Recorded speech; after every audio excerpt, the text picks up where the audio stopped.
Assalam alaikum, serviteur d'Allah. Avant même que mes mots ne commencent, laisse-moi t'inviter à poser un acte de lumière. Abonne-toi dès maintenant, écris un mot en commentaire, le mot « lumière », et partage cette vidéo à une seule personne qui en a besoin. Et reste bien jusqu'à la fin de cette série. Car un cadeau spirituel t'attend, un secret que seuls ceux qui vont jusqu'au bout découvriront. Maintenant, laisse ton cœur écouter. Pas ton esprit pressé, pas ton anxiété habituelle, seulement ton cœur. Parce que ce que je vais te dire aujourd'hui n'est pas un simple rappel, c'est comme une porte qui s'ouvre lentement devant toi, une porte que tu observes depuis longtemps sans savoir comment l'atteindre. Imagine-la un instant, une grande porte, solide, immobile, et derrière elle, tout ce que tu cherches sans le dire à personne. Derrière cette porte, il y a les réponses que tu attends, la tranquillité qui te manque, la facilité que tu poursuis, le sens que ton âme réclame, la guérison que tu caches sous ton sourire, et les bénédictions que tu regardes chez les autres en te demandant quand ce sera ton tour. Cette porte, tu l'as touchée, tu l'as frappée, tu t'y es appuyé les jours d'épuisement. Tu as essayé de l'ouvrir avec tes propres forces, tes démarches, tes efforts, tes prières parfois pleines d'espoir, parfois vidées de force. Mais elle est restée fermée. Et peut-être qu'à ce moment précis de ta vie, tu as l'impression d'être exactement devant cette porte. Tu te dis « Ya Allah, qu'est-ce que je dois faire de plus? Pourquoi ça ne fonctionne pas pour moi? Pourquoi je ne vois pas de changement ?» Tu n'es pas seul. Tu n'as jamais été seul. Ce blocage que tu ressens, ce silence que tu interprètes comme un abandon, ce n'est pas un abandon. C'est une préparation. Il y a des portes qu'Allah ne laisse pas s'ouvrir tant que ton cœur n'est pas prêt à voir ce qu'il y a derrière. Il y a des chemins qu'il retarde pour t'éviter un mal que tu n'aurais jamais imaginé. Il y a des cadeaux qu'il te donne au moment exact où ton cœur saura les apprécier. Et si tu es ici, en train d'écouter ces mots, ce n'est pas un hasard, wallahi. Rien n'est hasard chez celui qui gère chaque souffle que tu prends. Tu aurais pu être ailleurs, faire autre chose, scroller sans t'arrêter, mais Allah t'a arrêté ici, à cet instant, dans cette vidéo, pour une raison que tu comprendras bientôt, parce qu'il voulait que tu entendes ceci. Il existe une clé qui n'est pas entre les mains d'un homme, d'un employeur, d'un médecin, d'un pays, d'un système ou d'un effort humain. Une clé qui appartient au ciel. Une clé qui a été révélée dans les premiers versets que tu as appris dans ta vie. Une clé que tu récites chaque jour. Mais sans la sentir, sans la vivre, sans percevoir la puissance qui s'y trouve. Cette clé, c'est Surat al-Fatiha. Tu crois connaître al-Fatiha. Tu crois l'avoir déjà entendu 1000 fois. Mais laisse-moi te dire une vérité. Tu l'as peut-être récité, mais tu ne l'as pas encore utilisé. Parce que cette sourate n'est pas une introduction à la prière. Elle est une introduction au destin. Elle n'est pas une simple lecture. Elle est une ouverture. Elle n'est pas une obligation. Elle est une arme. Une arme que le prophète a décrite comme une guérison, comme une protection, comme une lumière, comme un résumé des secrets entre le serviteur et son Seigneur. Chaque mot d'Al-Fatiha est un code spirituel. Chaque verset est une clé pour une serrure invisible. Chaque récitation est une manière de frapper à la porte, mais cette fois, de la bonne manière. Et beaucoup passent à côté. Beaucoup la récitent par habitude, par automatisme, par vitesse. Sans intention, sans présence, sans conscience, mais toi qui es ici, toi qui veux changer ta vie, toi qui veux sentir Allah, tu vas apprendre comment transformer chaque mot d'Al-Fatiha en lumière. Comment faire de cette sourate un outil puissant. Comment la réciter non pas avec la langue, mais avec le cœur. Parce que dans les prochains instants, je vais te révéler ce que beaucoup ignorent. La manière de transformer Al-Fatiha en une clé qui ouvre les portes fermées de ta vie. Si tu veux cette clé, reste encore un peu. La surprise dont je t'ai parlé commence maintenant. Quand la vie te place devant une porte fermée et la clé que beaucoup négligent, Al-Fatiha. Imagine-toi un instant, à l'intérieur de ta propre vie, comme si tu la regardais de l'extérieur. Tu es dans un long couloir, un couloir que tu as traversé encore et encore, avec ses murs parfois étroits, parfois sombres, parfois silencieux. Un couloir qui représente ton parcours, tes espoirs, tes épreuves, tes attentes. Et tout au bout, il y a une porte imposante, lourde, immobile. Une porte qui n'a pas bougé malgré les années, malgré les larmes, malgré les tentatives. Tu as posé ta main dessus, tu as frappé, tu as supplié, tu as patienté, mais elle n'a pas cédé. Cette porte, c'est ce que tu espères depuis longtemps. Ce travail qui t'apporterait un nouveau souffle. Cette solution financière qui effacerait ta fatigue. Cette guérison que personne n'a su donner. Cette personne avec qui tu voudrais construire une vie. Cette direction que tu cherches dans le chaos. Ou cette paix intérieure qui te manque, même lorsque tout semble aller. Tu regardes cette porte, parfois avec courage, parfois avec lassitude, tu te dis, peut-être, pourquoi ça ne s'ouvre pas? Qu'est-ce que je dois faire de plus? Est-ce que je fais quelque chose de mal? Tu as fait des efforts, tu as essayé, tu as recommencé. Tu t'es levé après chaque chute. Et pourtant, la porte ne bouge pas. Il y a des nuits où tu t'endors en te disant « Ya Allah, montre-moi un signe ». Il y a des matins où tu te lèves fatigué bien avant de commencer la journée. Il y a des moments où tu regardes les autres avancer et tu te dis « Quand est-ce que ce sera mon tour ?» Et si je te disais que ce que tu vis en ce moment n'est pas une erreur, pas un oubli, pas un silence injuste. Et si je te disais que cette porte, si lourde, si imposante, si immobile, n'est peut-être pas fermée, mais en train de t'enseigner quelque chose que tu n'aurais jamais appris autrement? Parce que si tu es ici, à cet instant précis, en train d'écouter ces mots, ce n'est pas une coïncidence. Tu aurais pu être ailleurs. Tu aurais pu ne jamais tomber sur ce message, tu aurais pu passer ton chemin. Mais tu es là, et parfois, Allah t'amène à un rappel exactement au moment où ton cœur commence à faiblir. Exactement au moment où ton âme murmure « Je n'en peux plus ». Exactement au moment où tu as besoin d'entendre quelque chose que tu n'arrives plus à formuler. Ce que tu vis n'est pas un hasard. Ton arrivée ici n'est pas un hasard. Ton attente n'est pas un hasard. Tu es ici parce que ton âme avait besoin de se souvenir d'une vérité. Allah ne te bloque jamais pour te briser. Il te bloque pour te guider. Et parfois, il ferme toutes les portes extérieures pour que tu remarques enfin celle qui mène vers lui. 2. La clé que beaucoup négligent. Al-Fatiha. Il existe dans le Coran des versets qui sont des remèdes, des versets qui sont des boucliers, des versets qui sont des lumières. Mais Al-Fatiha est autre chose.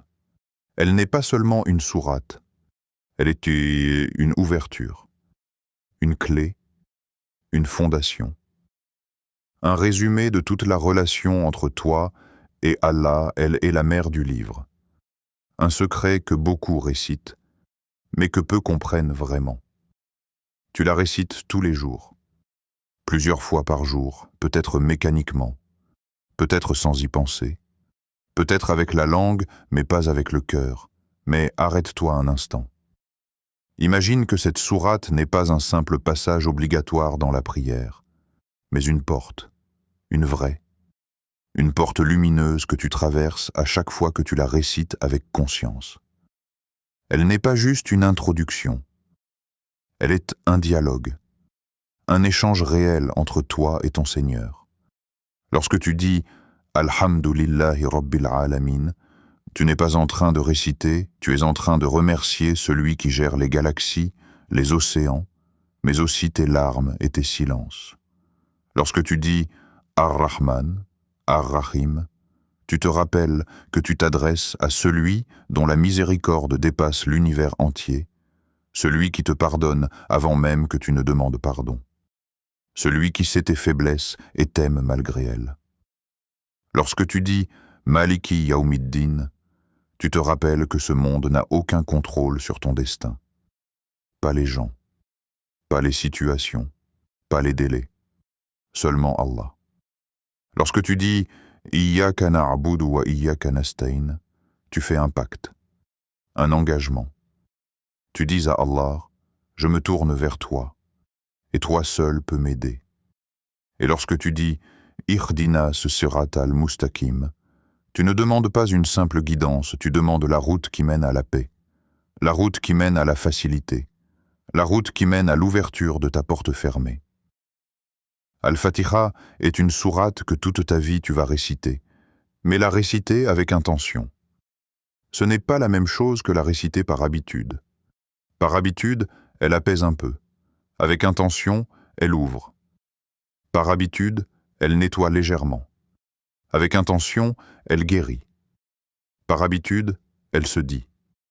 Avec intention, elle transforme.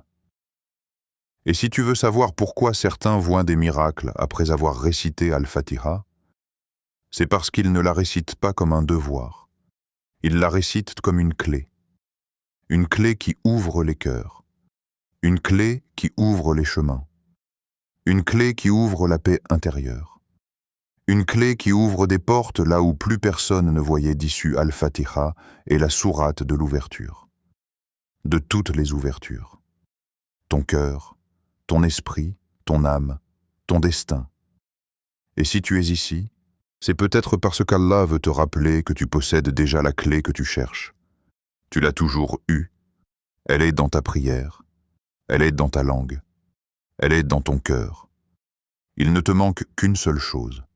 Apprendre à l'utiliser consciemment. Et cette prise de conscience, c'est elle, la véritable ouverture. Le secret. Quand tu récites Al-Fatiha, Allah t'écoute vraiment. Il existe des moments dans ta vie où tu récites des paroles sans vraiment y être présent. Tu avances dans ta prière comme on avance dans un couloir que l'on connaît par cœur. Les gestes sont les mêmes, les mots sont familiers, mais quelque chose manque. La présence du cœur. Et puis un jour, tu réalises que tes lèvres prononcent des versets qui parlent directement à ton âme, mais que ton âme, elle, est absente. Elle est distraite, fatiguée, éparpillée entre les soucis, les projets, les blessures, les questions. Parmi ces paroles que tu dis sans les ressentir, il y a Al-Fatiha, cette sourate que tu récites tous les jours, plusieurs fois par jour, parfois sans même t'en rendre compte. Mais si tu savais ce qui se passe réellement lorsque tu récites Al-Fatiha avec un cœur éveillé, tu ne l'aborderais plus jamais comme une simple lecture, parce qu'à chaque fois que tu récites cette sourate, il se passe un dialogue. Tu ne le vois pas. Tu ne l'entends pas avec tes oreilles, mais ton Seigneur te répond verset après verset. C'est comme si chaque phrase que tu prononces ouvrait une réponse invisible, une réponse destinée seulement à toi. Tu dis « Alhamdulillah » et Allah répond « Mon serviteur m'a loué ». Tu dis « Ar-Rahman » Ar-Rahim. Et Allah répond, mon serviteur m'a rappelé ma miséricorde. Tu dis Maliki Yaoumiddin, et Allah dit, mon serviteur a reconnu ma souveraineté totale.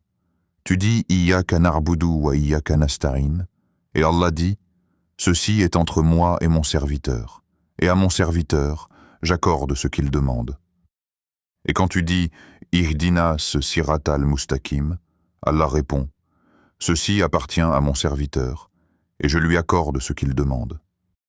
Tu vois, ce n'est pas une récitation, c'est un échange vivant, réel, vibrant, que seuls ceux qui récitent avec conviction perçoivent au plus profond d'eux-mêmes.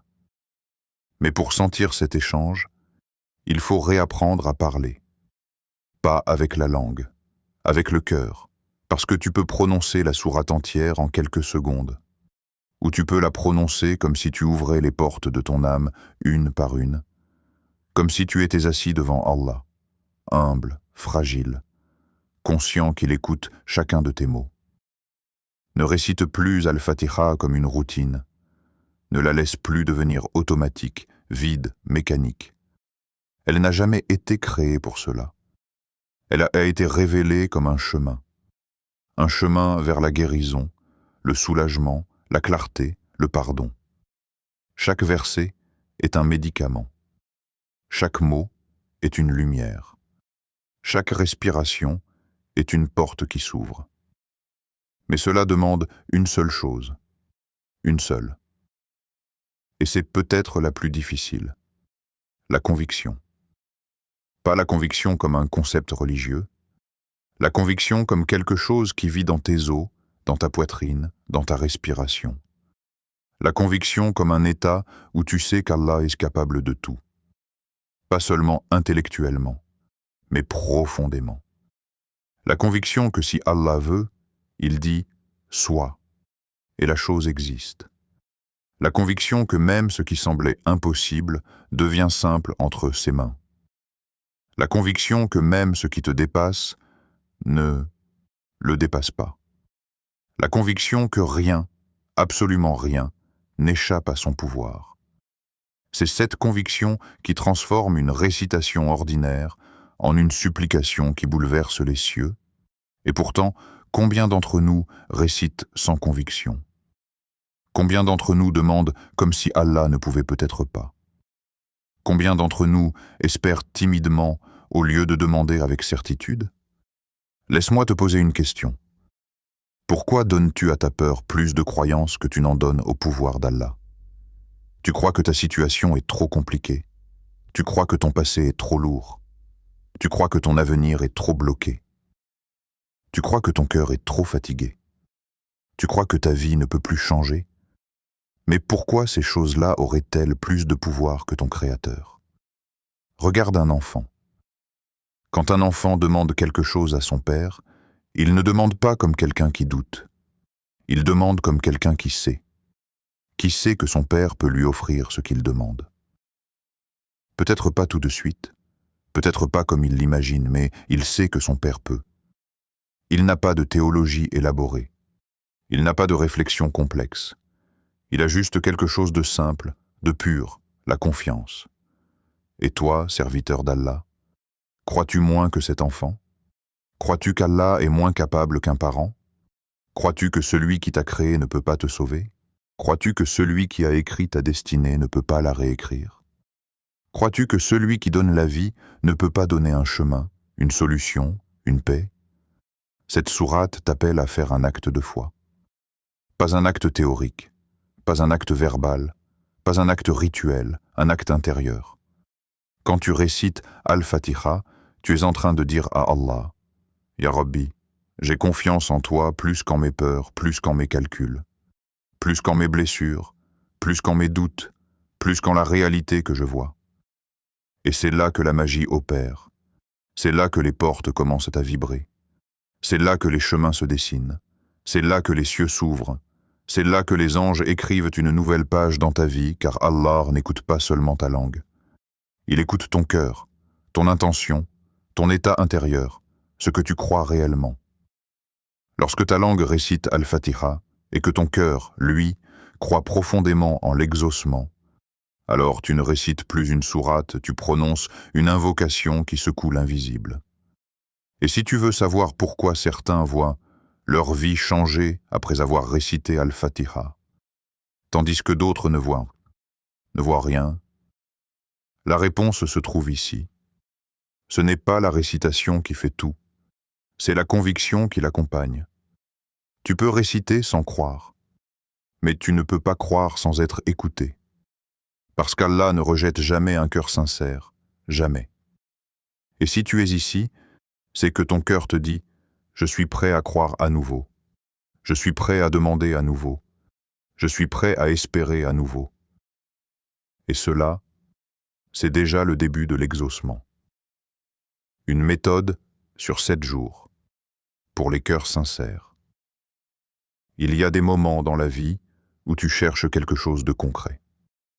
Pas seulement des paroles qui réconfortent, pas seulement un conseil abstrait, mais une méthode, un chemin clair, précis, qui te dit « fais ceci » et ton cœur changera. Et ce que je m'apprête à partager avec toi, ce n'est pas une formule magique, ce n'est pas une astuce rapide, ce n'est pas un rituel vide. C'est un travail intérieur, une discipline du cœur, un processus qui t'apprend à revenir vers Allah avec vérité. Les gens veulent souvent des moyens rapides, des résultats immédiats. Mais la présence d'Allah, elle, se trouve dans la constance, dans la sincérité, dans des gestes répétés jour après jour, jusqu'à ce que la lumière descende dans ton cœur. Cette méthode de 7 jours n'a rien d'extraordinaire extérieurement. Tu vas simplement réciter Al-Fatiha, mais d'une manière que tu n'as probablement jamais vécue. Parce que dans cette méthode, tu n'utiliseras pas ta langue seulement. Tu utiliseras ton cœur. Et lorsque le cœur participe, l'invisible commence à se transformer. Avant de commencer, tu dois comprendre quelques règles. Elles sont simples, mais elles changent tout. Avant de commencer, les 4 règles qui ouvrent le cœur à un reconnais qu'Allah est ton unique secours. Tu peux faire des démarches, tu peux frapper aux portes, tu peux chercher des solutions humaines, mais au fond, rappelle-toi ceci. Rien ne bouge sans la permission d'Allah. Lorsque tu t'assois pour réciter Al-Fatiha, viens avec cette vérité. Ya Allah, personne ne peut m'aider si toi tu ne le veux pas. Ce n'est pas une phrase, c'est un état. Un état où tu reconnais que tout pouvoir vient d'en haut. Une fois que ton cœur comprend cela, tu ouvres une porte intérieure que même les épreuves ne peuvent pas refermer. 2. Aie une foi totale. Il entend, il voit, il répond. Allah n'est pas un spectateur silencieux dans ta vie. Il n'est pas absent. Il n'est pas lointain. Il n'est pas inattentif. À chaque fois que tu vas réciter Al-Fatiha dans cette méthode, laisse cette certitude descendre en toi. Allah m'entend. Allah me voit. Allah répond. Même si tu ne sens rien, même si tu n'as pas de signe immédiat, même si ton cœur ne vibre pas encore. L'exaucement commence souvent dans des zones invisibles à l'œil humain. 3e, prends ton temps, chaque mot compte. Ne récite pas vite, ne récite pas pour finir, ne récite pas comme une lecture automatique.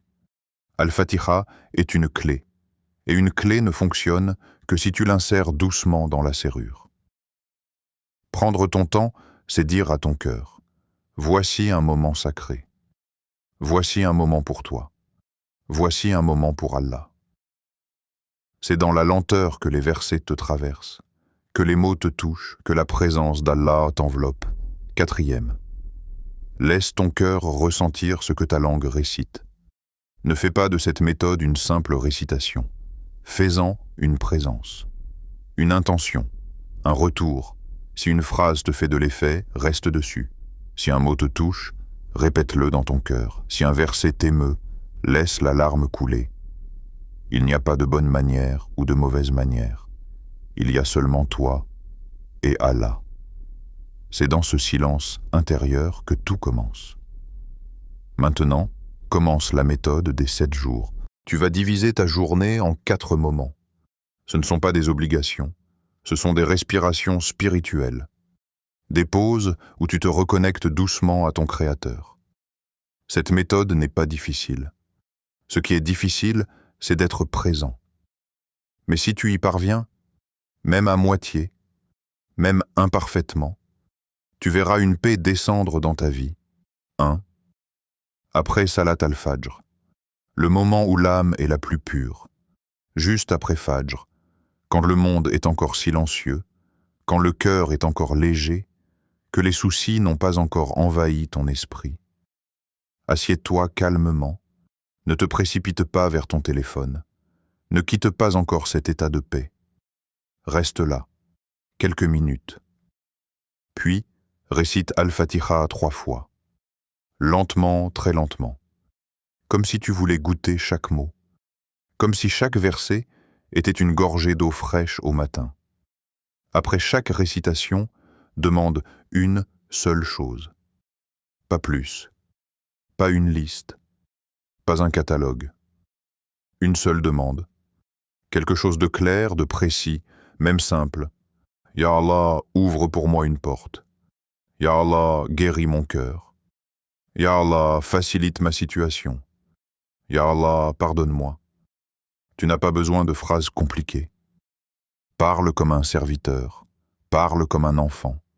Parle comme quelqu'un qui sait vers qui il se tourne. Répète cette étape tous les jours et observe comment la lumière du matin change ton cœur. 2. Après, Salat al-Asr, le moment de la réflexion profonde. À Asr, le jour commence déjà à décliner.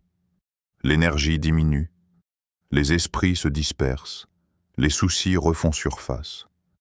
C'est le moment parfait pour méditer. Assieds-toi après ta prière. Respire profondément. Puis récite Al-Fatiha 10 fois ici.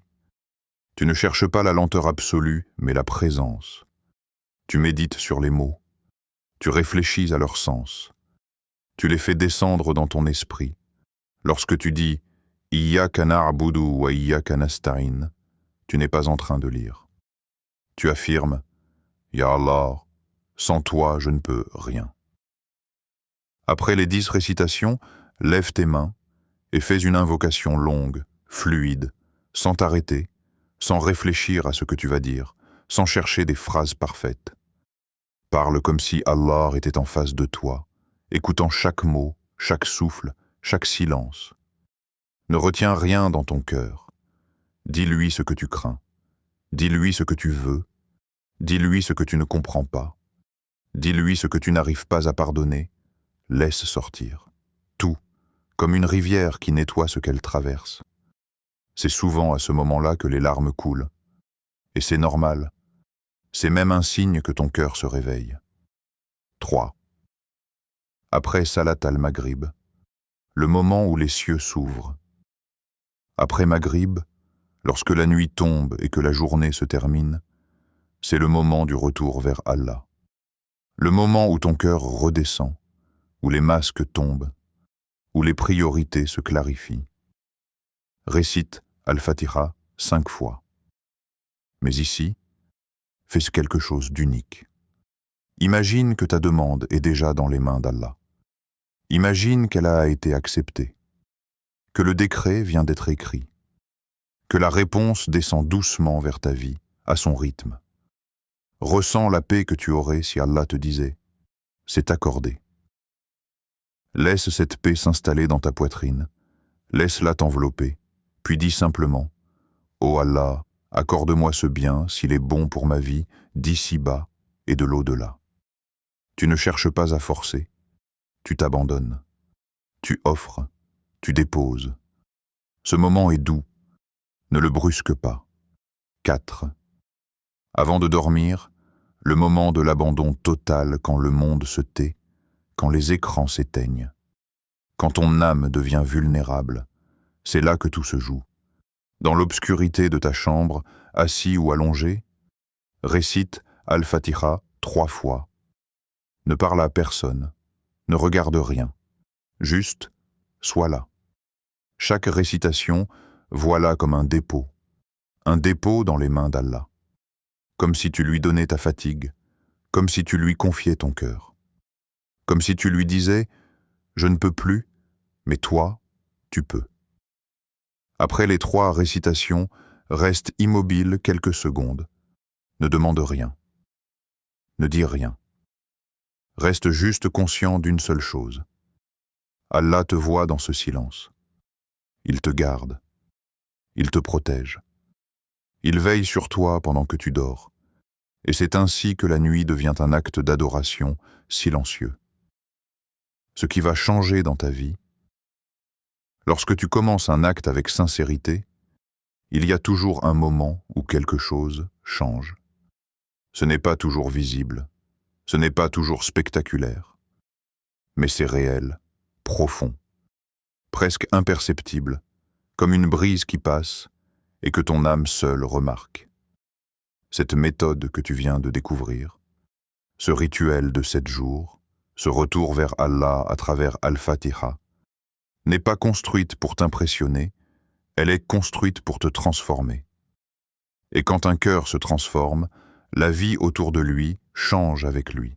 Si tu pratiques ces moments chaque jour, même imparfaitement, même avec quelques absences, même avec une fatigue dans ta poitrine, il y aura des changements.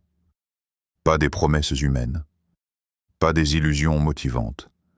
Des changements qui viennent d'Allah, qui prennent racine dans l'invisible et qui poussent dans ta vie comme une plante que tu n'as même pas vue germer. Tu vas voir des signes, et les signes ne ressemblent pas toujours à ce que tu imagines. Certains voient leurs problèmes se résoudre comme une porte qui s'ouvre enfin, sans explication. Tu seras peut-être au travail, en déplacement, dans ta chambre, et soudain, un message, une opportunité, une parole t'atteint et tu te dis « Ce timing, ce n'est pas moi, c'est Allah ». D'autres voient des choses plus discrètes, mais plus puissantes encore. Une tranquillité qui remplace l'inquiétude, une lumière qui remplace la confusion, une certitude douce qui remplace la peur. Parfois, Allah ne change pas la situation tout de suite. Il change ton cœur en premier. Et c'est ce changement-là qui te montre que la situation était moins lourde que tu le croyais. Il y a des gens qui vivent toute leur vie en changeant l'extérieur, mais qui ne pensent jamais à changer l'intérieur. Allah, lui, commence toujours par l'intérieur. Parce que c'est de là que viennent la force, la sérénité, la patience, la clarté. Lorsque tu réciteras Al-Fatiha avec présence, lorsque tu déposeras ton intention entre les mains d'Allah chaque matin, lorsque tes invocations s'étireront le soir dans le silence, tu vas remarquer quelque chose d'extraordinaire. Ton âme va respirer. Pas seulement un peu de soulagement, une respiration profonde, une respiration qui traverse tout ton être et qui dit « Je ne suis plus seul, je ne marche plus sans direction, Allah marche avec moi ». Cette respiration, ce relâchement, cette paix intérieure, c'est le premier des miracles. Tu vas aussi remarquer que tes peurs changent de forme. Celles qui avaient du pouvoir sur toi vont devenir plus petites. Celles qui te paralysaient vont perdre leur force parce que plus tu te rapproches d'Allah, plus les choses du monde prennent leur juste place. La porte qui te semblait gigantesque et infranchissable va soudain paraître moins lourde, moins menaçante, moins écrasante. Et un jour, tu vas te surprendre à penser « Ce problème n'est pas plus grand que mon Seigneur ». C'est là que la vraie transformation commence. Ce que tu vas voir changer dans ta vie peut être rapide. Un appel, une solution, une guérison, une rencontre. Une facilité que tu n'avais jamais connue, ou cela peut être progressif. Un pas après l'autre, une lumière après une obscurité, une compréhension après un long doute, une élévation intérieure après une période de lourdeur. Mais dans les deux cas, la transformation est certaine. Parce que lorsqu'un cœur invoque Allah avec sincérité, Allah ne laisse jamais ce cœur repartir les mains vides. Il peut donner différemment de ce que tu imagines. Il peut écrire un chemin que tu n'avais pas prévu. Il peut t'accorder quelque chose que tu n'avais même pas pensé demander. Il peut transformer ta douleur en sagesse, ton attente en maturité, ta peur en confiance, ton silence en prière. Parfois, l'exaucement n'est pas dans ce que tu reçois, il est dans ce que tu deviens. La vérité, le véritable cadeau de cette méthode, ce n'est pas ta demande, ce n'est pas la porte que tu veux voir s'ouvrir, ce n'est pas le changement que tu espères. Le vrai cadeau, c'est la proximité d'Allah. Parce que celui qui a Allah avec lui, celui dont le cœur se souvient, celui dont l'âme s'attache à lui, celui qui sent sa présence dans la nuit, celui-là n'a plus vraiment de porte fermée dans sa vie. Il peut y avoir des obstacles, oui, des épreuves, oui. Des moments de lenteur, oui, mais pas de porte fermée. Parce que même quand quelque chose se ferme, Allah ouvre autre chose. Un chemin que tu n'avais pas vu, une porte que tu n'avais jamais imaginée, une issue qui dépasse ce que ton esprit croyait possible. Quand Allah est avec toi, le concept même de blocage disparaît. Le mot « impossible » perd son sens. Les barrières deviennent des étapes, les épreuves deviennent des enseignements, les retards deviennent des protections. Tu comprends alors que ce monde n'est qu'un décor, et que celui qui écrit ton histoire ne laisse jamais ses serviteurs sincères marcher seuls. Et si cette méthode touche ton cœur, même un peu, même timidement, alors reviens. Reviens, et dis-moi ce qu'Allah a changé en toi. Pas pour me faire plaisir, pas pour raconter ta vie, mais parce que ton témoignage peut devenir une lumière pour quelqu'un d'autre. Tu ne sais jamais. Une seule phrase de toi peut guérir le cœur d'un frère ou d'une sœur que tu ne rencontreras jamais qu'Allah illumine ta vie, qu'il apaise ton âme, qu'il remplace ta peur par la paix, qu'il transforme ton attente en facilité, qu'il ouvre pour toi les portes que tu n'arrivais pas à ouvrir seul, qu'il place la lumière là où il y avait l'obscurité, la sérénité là où il y avait la confusion, la douceur là où il y avait la fatigue. Et si tu veux marcher dans cette lumière avec nous, si tu veux que ton cœur continue de grandir, si tu veux d'autres rappels qui nourrissent ton âme, abonne-toi, serviteur d'Allah, et continue ce chemin avec nous.